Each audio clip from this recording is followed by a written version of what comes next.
Member tertua BTS Kim Seokjin, Jin, kelahiran 1992, telah mendapatkan hadiah spesial berupa penundaan wajib militer, setelah Parlemen Korea Selatan mengesahkan Undang-Undang BTS Military Service Act tahun 2020 lalu.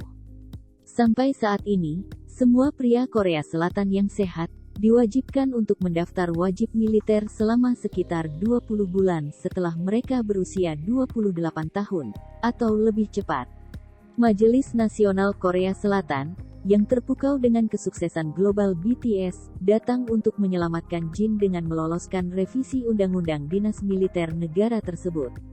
Undang-undang yang direvisi memungkinkan bintang K-pop papan atas, seperti Jin, menunda dinas militer mereka sampai usia 30 tahun.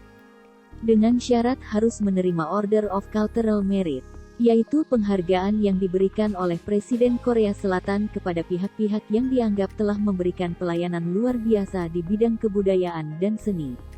Atau jika direkomendasikan oleh Kementerian Kebudayaan, Olahraga, dan Pariwisata. Masing-masing member BTS sendiri telah menerima penghargaan Order of Cultural Merit pada tahun 2018 atas kontribusi luar biasa mereka yang telah menyebarkan budaya dan musik Korea Selatan. Jin yang sebelumnya harus mendaftar dinas militer pada tahun 2021, bisa meneruskan kegiatannya hingga ia berusia 30 tahun yaitu hingga Desember tahun 2022. Sehingga tahun ini ia diharuskan mendaftar dinas militer sebelum ulang tahunnya yang ke-30 pada tanggal 4 Desember tahun 2022 mendatang. Dengan demikian, topik mengenai wajib militer member BTS kembali diangkat. Sejak 5 tahun belakangan, isu pembebasan wajib militer untuk artis K-pop terutama BTS telah digaungkan. Namun hingga saat ini, isu tersebut masih belum mencapai kesepakatan. Pada tanggal 4 April tahun 2022, Dispatch menerbitkan survei persepsi publik tentang kasus khusus dinas militer. Yang dilakukan oleh Embrain, sebuah perusahaan jajak pendapat, untuk bertanya tentang sistem personel seni dan olahraga untuk orang-orang berusia 14-59 tahun di Korea Selatan. Hasilnya, 91% masyarakat menganggap meningkatkan prestis bangsa adalah penting. 95% menjawab pengembangan budaya adalah penting. Responden menjawab bahwa dampak mempromosikan negara melalui K-pop sebesar 98%, dan olahraga sebesar 90%. BTS terpilih sebagai kontributor nomor 1 dengan suara sebanyak 64%. 89% responden setuju tentang perlunya memberikan keuntungan kepada mereka yang berkontribusi terhadap prestis nasional dan pembangunan budaya. 70% menyetujui perlunya reformasi kebijakan. Mayoritas orang berbicara tentang kegagalan kebijakan untuk beradaptasi dengan perubahan generasi. 78% responden memberikan respon positif untuk memasukkan budaya populer, pop, ke dalam daftar untuk dinas militer khusus. Menurut 59% responden, mereka mengklaim bahwa kriteria baru harus dibuat bagi mereka yang berhasil masuk ke acara penghargaan bergengsi internasional. 54% mengatakan kriterianya adalah mendapat penghargaan populer di luar negeri. Dan 25% lainnya menyebutkan penghargaan presidensial sebagai kriteria. Pada tanggal 7 April tahun 2022, siaran berita dari JTBC melaporkan, karena ada anggota yang akan mengikuti wajib militer tahun ini, BTS melihat bulan ini sebagai garis maginot untuk mengajukan dinas militer khusus. Seorang pejabat dari HYBE menjelaskan, mengingat undang-undang yang direvisi berlaku setelah 6 bulan, akan sulit jika amandemen tidak diproses bulan ini April tahun 2022. Dalam hal ini, semua member dilaporkan sedang mempertimbangkan untuk bergabung dalam wajib militer secara bersamaan. Mengenai masalah dinas militer anggota BTS, agensi mereka, HYBE, telah meminta Majelis Nasional untuk memutuskan sesegera mungkin. Karena revisi undang-undang terkait sedang tertunda, agensi sulit untuk memutuskan pilihan yang harus dituju. Jadi mereka ingin diskusi itu diselesaikan sesegera mungkin. CCO Kepala Komunikasi HYBE, Lee Jin Hyung mengungkapkan pemikirannya tentang wajib militer anggota BTS pada konferensi pers untuk proyek The City dan konser BTS PT di Onstage yang diadakan di MGM Grand Conference Center di Las Vegas pada pagi hari tanggal 9 April tahun 2022 waktu setempat. CCO Lee berkata, "Kami tahu betapa pentingnya masalah dinas militer di Korea." Saat memberi tahu secara singkat tentang pendaftaran militer anggota BTS, beberapa kesalahpahaman telah terjadi dan orang-orang benar-benar tertarik dengan bagaimana kelanjutannya. Dia melanjutkan, "Artis kami mempercayakan perusahaan untuk memutuskan masalah yang berkaitan dengan dinas militer. Artis kami telah berulang kali mengatakan bahwa mereka akan menerima panggilan dari negara dan pemikiran mereka tetap tidak berubah sampai sekarang." Ia melanjutkan, "Sistem dinas militer mulai berubah pada tahun 2020. Ada perbedaan dari apa yang sering mereka pikirkan, jadi mereka mengawasi perubahan sambil berkonsultasi dengan perusahaan. Revisi Undang-Undang Dinas Militer untuk seniman budaya dan seni populer, termasuk BTS, yang telah membuat prestasi besar, saat ini sedang tertunda di Majelis Nasional." Hybe menjelaskan bahwa mereka sedang melakukan percakapan dengan anggota BTS tentang masalah wajib militer. BTS telah menyerahkan keputusan kepada perusahaan yang sedang mengawasi revisi yang saat ini sedang dibahas di Majelis Nasional. CCO Lee berkata, "Perusahaan kami menjelaskan kepada para artis. Sejak revisi yang tertunda diperkenalkan, RUU legislatif telah dibagikan. Pada titik ini, kita harus berhati-hati dalam mengambil keputusan. Para anggota juga menerimanya dengan matang dan mereka telah menyerahkan keputusan kepada perusahaan." Dia berkata, "Memang benar bahwa artis kami mengalami sedikit kesulitan karena sistem dinas militer telah berubah selama beberapa tahun terakhir dan waktunya tidak dapat diprediksi. Mereka mengalami kesulitan karena sulit bagi mereka untuk membuat rencana. Perusahaan sedang memantau dengan cermat penanganan amandemen saat ini. Kami akan melakukan yang terbaik untuk mencapai kesimpulan yang bermanfaat bagi masyarakat dan artis kami." Masalah militer BTS telah menjadi perhatian global. Ia menegaskan, "Saya harap ini bisa diselesaikan dalam Majelis Nasional. Karena Majelis Nasional direorganisasi pada paruh kedua tahun ini, diskusi akan berlanjut tanpa jaminan apapun, dan memang benar bahwa ketidakpastian semacam itu menimbulkan kesulitan. Saya harap kita dapat mencapai kesimpulan sesegera mungkin." Di sisi lain, mengenai nominasi Grammy untuk kedua kalinya secara berturut-turut, CCO Lee mengatakan bahwa memenangkan Grammy tidak dapat menjadi ukuran untuk mengevaluasi kinerja aktivitas artis dan tidak berarti segalanya. Ia juga menekankan, perusahaan ingin melihat sejauh mana BTS dapat berkembang sebagai artis dan kami ingin bersama mereka sampai akhir. Dia menambahkan, "Seperti yang dapat Anda lihat dari hasil Grammy tahun ini, jelas bahwa pengaruh BTS semakin membesar di pasar AS. Saya pikir masih banyak pasar musik lain di seluruh dunia untuk dijangkau oleh BTS." Setelah adanya desakan dari agensi BTS Hybe, pada tanggal 11 April tahun 2022, YTN Radio Issue and People menyiarkan wawancara dengan Senator Song Il-jong, yang mengajukan RUU tersebut. Penyiar, "Dalam kasus Wakil Menteri Pertahanan Nasional Park Jae-min, ini bisa menjadi masalah kesetaraan.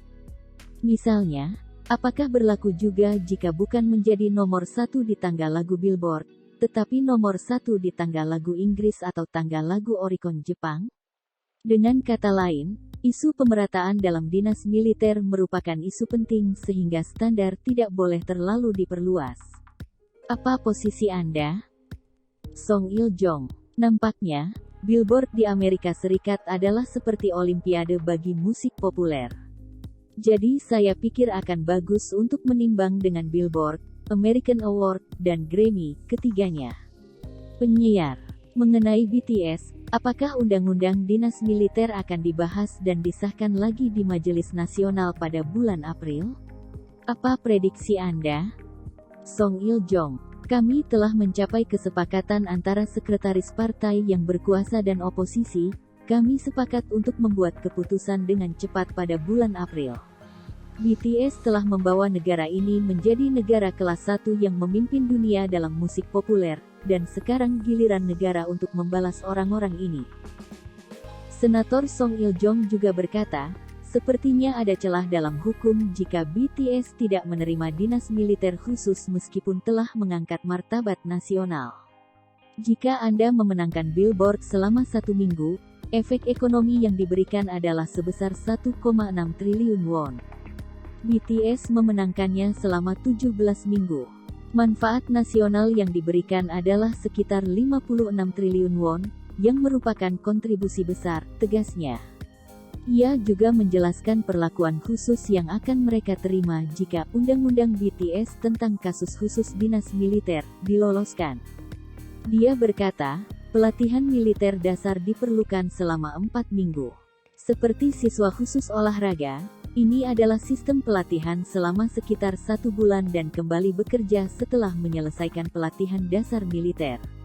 Kesimpulannya, jika RUU BTS tentang kasus khusus dinas militer disetujui dan diundangkan, maka BTS dapat terbebas dari kewajiban pelatihan militer selama 20 bulan, dan hanya melakukan pelatihan dasar selama 1 bulan. Namun jika RUU tidak disetujui, member BTS berencana melakukan wajib militer secara bersama sekaligus. Pemerintah Korea telah sepakat RUU tersebut diputuskan secepatnya di bulan ini, April tahun 2022. Seseorang tentara yang sedang berlibur menuliskan postingan di situs PAN mengenai alasan mengapa BTS pantas mendapat hak bebas wajib militer. Postingan tersebut cukup populer dan mendapat lebih dari 2.000 upvote dari Knets.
love you.